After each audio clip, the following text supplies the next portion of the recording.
Thank you so much, Simon. It's very difficult when you're fasting to actually speak for a lengthy period of time, especially when you can't drink water and stuff, but I'm so glad that she came out and she spoke. I want to tell you about this one population of people that is always the collateral when Muslims face the backlash when a terrorist event happens. And who can tell me who this population of people are? Somebody that kind of looks like Muslim but still gets Sikhs, exactly. So, you know, we have a very special speaker here from the Sikh community.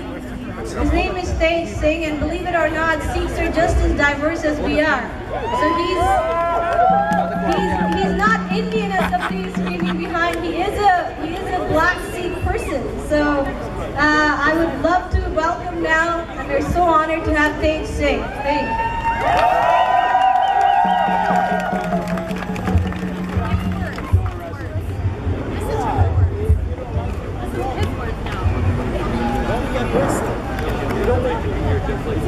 Thank you all for coming. And thank you to all the organizers who made this event possible. I want to start out this talk with a traditional Sikh greeting. Waheguru Ji Ka Khalsa, Waheguru Ji Ki Fateh. My name is Tegh Singh. I am here to talk to you a bit about the Sikh perspective when it comes to violence towards other cultures and communities just because they're different, and other forms of bigotry. To know a little bit about me, I spent over 6 years in the US Army. I've done 2 tours to the Middle East, once to Iraq, once to Afghanistan. I have seen both sides of this very personally. And I'm here to tell you that being on the other side of those experiences, I'm very, very proud to stand amongst our Muslim brothers and sisters with solidarity.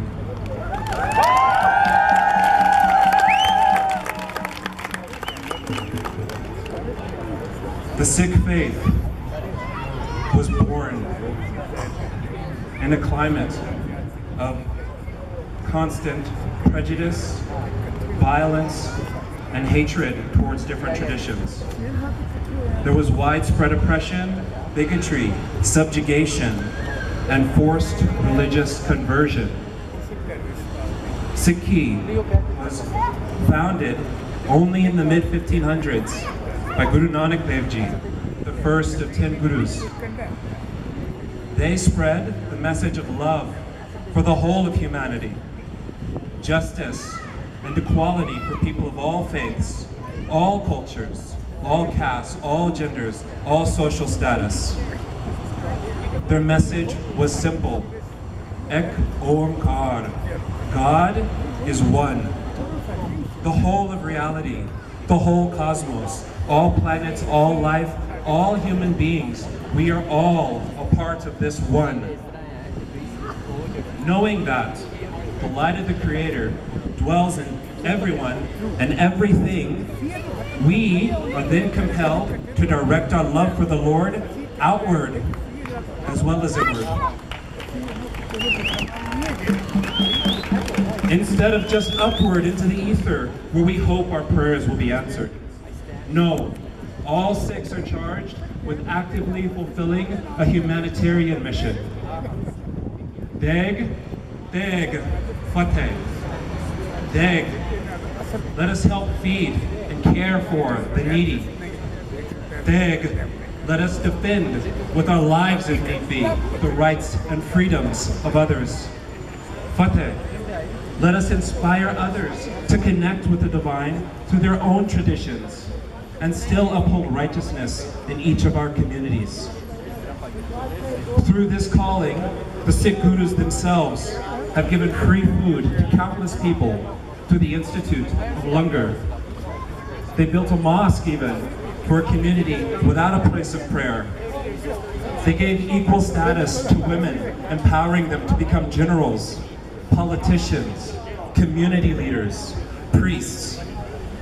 The ninth Guru, Guru Tegh Bahadur Ji, even willingly and happily gave his own life to prevent the forced religious conversion of the people of India who were not even of his own religion. Today, I stand before you in the dress of a traditional Sikh warrior. In present day, we have come to identify Sikhs by their turbans and their kirbans. This uniform was given to me by my spiritual father, Guru Gobind Singh Ji, as a gift and a constant reminder to hold the highest moral standard. This sword I wear is not to intimidate or to attack.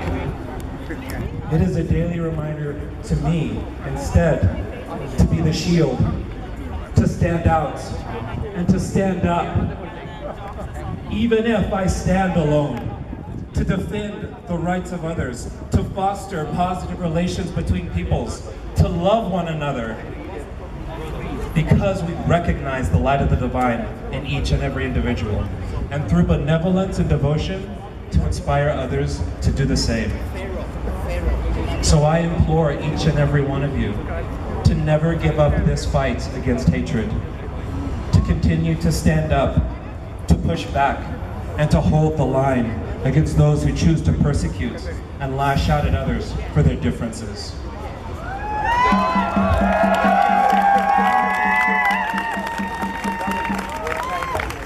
Together, let us come together and stand together to build a better world. Waheguru Ji Ka Khalsa, Waheguru Ji Ki Fateh.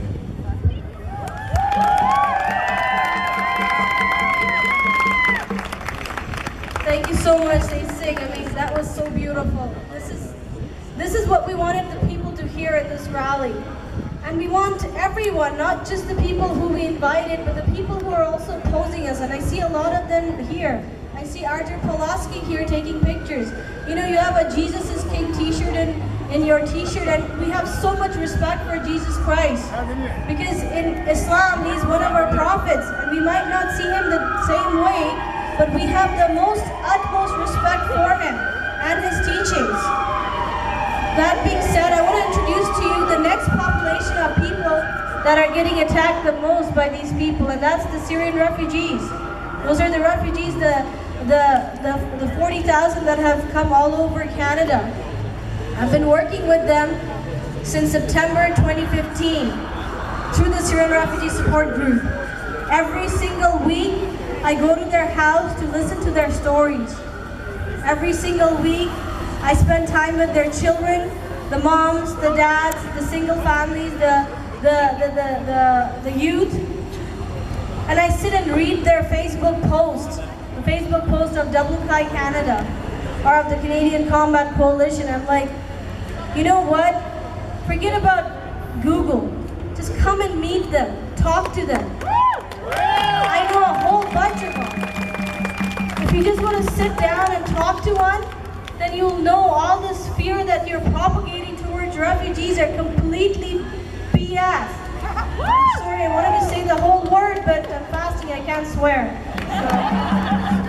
Young minds too. Yes. Think of the young minds too. I am thinking about them. You know, with that, I would like you to come and meet a refugee, a newcomer we call them, who's been here for over a year now. And Syria, as you know, was a very proud country. It used to be the country that took in refugees. This is the country where refugees would come for centuries, whether they came from Russia, or whether they came from Iraq, or Palestine, or anywhere all over the world. Syria were the country where refugees would take refuge. And not a single one of them would ever be kept in a camp like they are being kept now in London and Jordan and places like that. The Syrians would keep them in their own homes. And now they're refugees all over the world. So with that, I would like you to be introduced to a very special person, a good friend of mine. Their family comes from Palestine, but they were Syrian refugees, born and raised in Syria. So with that, I'd like to introduce you to Asila. And Asila will speak to you in Arabic with English translation from Sam Namura. Asila.